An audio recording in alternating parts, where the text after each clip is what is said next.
જય Ambe. Good morning મારા ભાઈઓ અને બહેનો. જય ભારત સાથે જણાવવાનું કે પરમ દિવસના અમારા કાંઠા વિસ્તાર નવસારી જિલ્લા કાંઠા વિસ્તાર કલમઠામાં પાણી આવ્યા, રસ્તા પર આવી ગયા. હવે આગળ પણ મેં એક વિડીયો મૂકેલો. હવે હું મારા ઘર તરફ જાઉં છું. આજે તો અડધું ઘૂંટણ જેટલા જ પાણી છે. કાલે હતા કમર સુધીના પાણી આ નાળમાં. આ જે નાળ દેખાય છે ને એ ડામર રોડ ગયેલો છે. હવે અમે વર્ષો સુધી રહેતા આવેલા છીએ, વર્ષો સુધી અહીંયાથી રસ્તો બી નીકળેલો છે, પણ હજુ અમને કોઈ કંઈ લાભ મળ્યો નથી. હવે બીજું કે આવી હાલતમાં અમારા નાના બાળકો સ્કૂલે જાય છે. આવી હાલતમાં તમે જોઈ શકો છો પાણી. આ તો હમણાં ખાલી આટલા જ પાણી છે, પણ ગઈકાલે 2 દિવસ પાણી અહીંયા ફૂલ હતા. પરમ દિવસે તો અમારો આખો રસ્તો જ બ્લોક થઈ ગયેલો આ વાડીનો.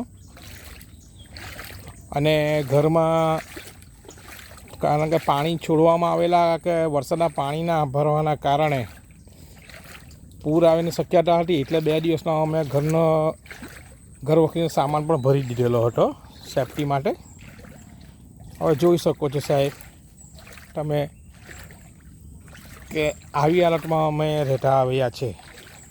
અમે ટોટલી આજે મારા પપ્પાના સ્વર્ગવાસ થયાને 5 વર્ષ થયા છે. તો પપ્પાના જન્મ વખતથી મારા પપ્પા વાડીમાં રહેતા આવેલા.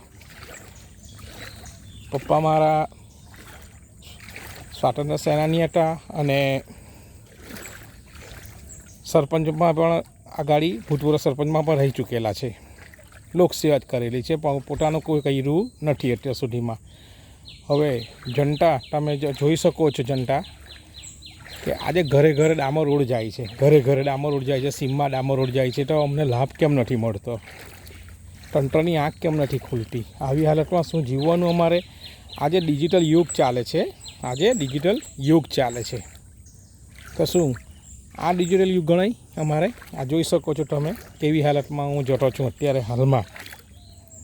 હાલમાં આ રસ્તો જોઈ જુઓ. આ રસ્તો ગામ લોકોએ કાઢેલો છે. એ આ રસ્તા પરથી અમારી વાડીમાંથી લોકોની ખેતરમાં જવા માટેનો આ રસ્તો છે, જોઈ શકો છો. પ્રધાનમંત્રી સડક યોજનામાં બધાને લાભ મળે છે, તો અમને કેમ નથી મળતો? જુઓ આ રસ્તો અને તમે ન્યાય કરો કે આવી હાલતમાં જીવવાનું હોય. અમારી જગ્યાએ તમે હોવ તો તમે શું કરો? તમે શું પગલાં લઈ શકો તે મને કોમેન્ટમાં જણાવો. હું પોતે પણ સોશિયલ વર્કર છું, પ્રેસ રિપોર્ટર છું. 2 NCR ન્યૂઝપેપર અને ટાઈમ વર્લ્ડનો ન્યૂઝપેપર છું, રાજેશ પટેલ. બરાબર.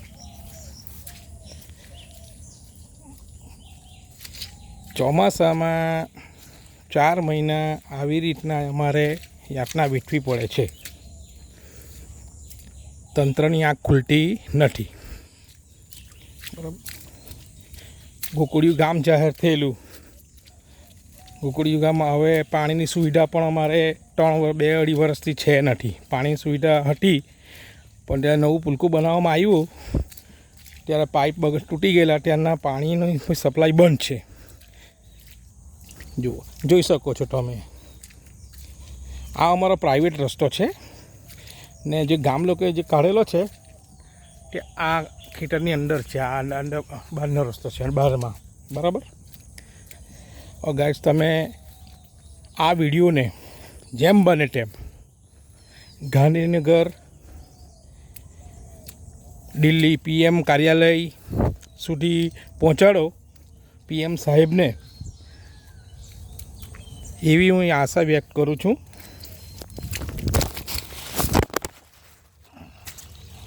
આ જુઓ આ ખાડો હું પોતે પડી ગયો હમણાં.